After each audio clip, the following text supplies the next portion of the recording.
I promise to smack ass every chance I get. That's all I got. Laugh. Did it? Yep, that's it.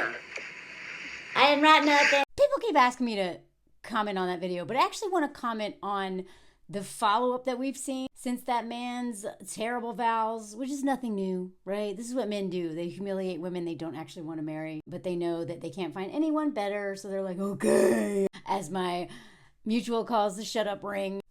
Cecilia Regina, I'm tagging. I'm Cody's ex from high school. Girl, what? Yes, you may think that's weird. That's weird. But it's probably more helpful. He's best friends with his ex. And they all met in high school. That's his ex from high school. And he's marrying someone he met in high school. So as Cecilia also said, that he's got some triangulation stuff going on there. And men do this all the time. But I actually want to focus on her vows. Because they're so telling. A bond that was indescribable. Since then, you have distracted me, captivated me, and challenged me in a way no one ever has. Distracted? I always thought it'd be difficult to find someone who would love me when I was in a million pieces. No! It's like trying to solve a puzzle when you don't know if you have all the right pieces.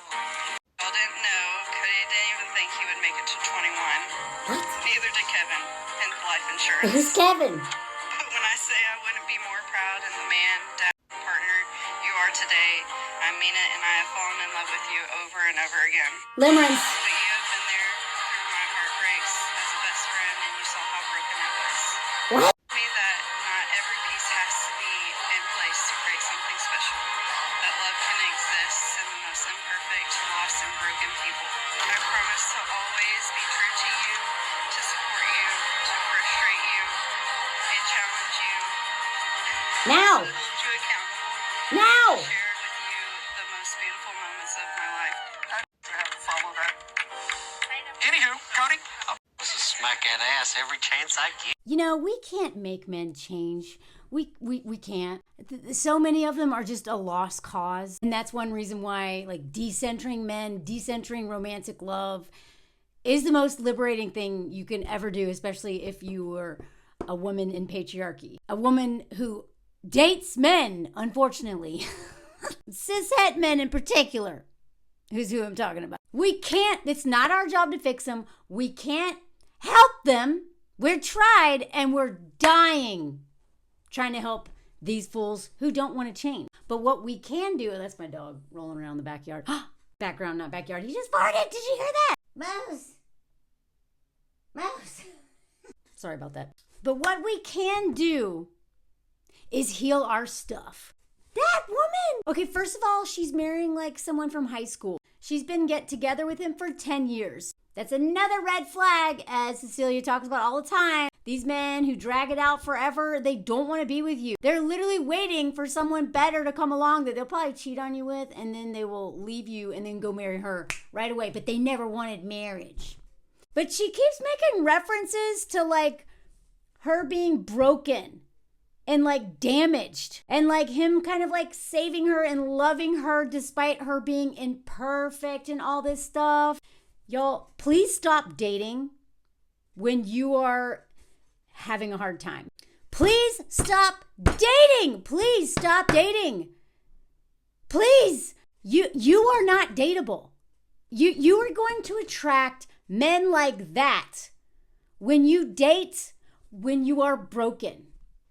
I'm telling you, there's maybe like 1 in like 100 chance, maybe 1,000, that you will find a truly good partner when you are at your worst. But you are not dateable if you are broken and hate yourself. That doesn't mean that you have to be alone. That doesn't mean you can't have relationships. But you do not need a romantic relationship with a man in a system where that man is set up to exploit you at the very least, and likely to emotionally torture you, physically abuse you, sexually abuse you through coercion and all kinds, or just violence, to financially abuse you. And please take financial abuse more seriously. It is not just rich men who financially, I would argue it is more likely broke men. Men with no ambition, men who don't want to work, who are going to financially abuse you way more than rich men will. Because these men look for women with low self-esteem, who don't love themselves, and who are just waiting for, she said it in her vows that she was just like, meh, like alluded to the fact that she just wanted someone to love her. Cody swooped in, but Cody is best friends with his ex, okay? So that's weird. It's not that I don't think that people can be friends after they've dated, but it's pretty rare with cishet couples. I see it all the time with my friends in the LGBTQ plus community, right? Because the power dynamics are different in those communities than when cishet man, cishet woman, we are set up to be exploited by these dudes. And if they keep you around as their friend when they are fully having 3 children with somebody and are like, she's waiting on a ring, that dude is using you. If he doesn't try to hit on you or fork you, like those two are probably forking, by the way. But if let's just say they're just friends. As Cecilia talked about in her video, I'm going to tag her video. That man is using the friend, his ex, to manipulate the girlfriend. Men love having someone waiting on the wings, somebody who is close to them, to use as leverage to keep power and control because they know you're so desperate. You just want somebody to love you. Stop dating.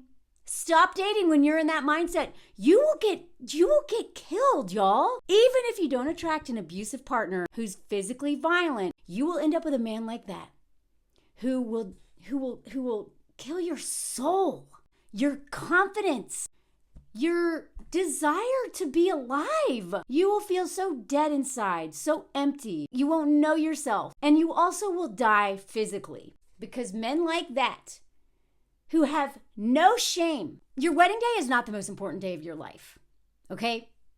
It is maybe one of the most important days of a couple's life, but it's not the most important day of a woman's life. It is the most consequential day of her life other than childbirth, but both those decisions could kill her, okay? Because that one decision will determine my entire future, my earnings, my confidence, my health, my overall well-being, all of it, because men will destroy you if you're attached to the wrong one. And if you're with the right one, you will soar, baby. But that day is one of the most important for that couple. It is the day they are celebrating teamwork, okay? And that man shows that couldn't even think of vows. I don't know, didn't even think about it. I don't know, slap that ass. Yeah, we're good. The reason why he can get away with it today, and she's not going to hold him accountable like she promised to, unless we're missing something from that film. I did not see her like run him out after that. But how can she? Men want you. Men like that, losers, bums, men who want to exploit you, men who just are like king babies, they want you to not be confident. And when you are dating at your worst, you will attract the worst kind of partner for you. Please, for the love of God, stop dating when you are not feeling amazing. And even when you're feeling amazing, you better recognize it takes one man to ruin all that and send you way back. Those vows that she said tell me everything I need to know about that relationship.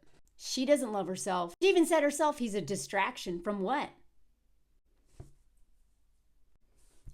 I know that men have a lot of work to do, but we do too, because we look for distractions from ourselves. We want so badly, not all, but a lot of us, I will speak for myself here, want so badly for someone to love us that we will put up with whatever to have someone than the fear of sitting alone and not knowing what to do.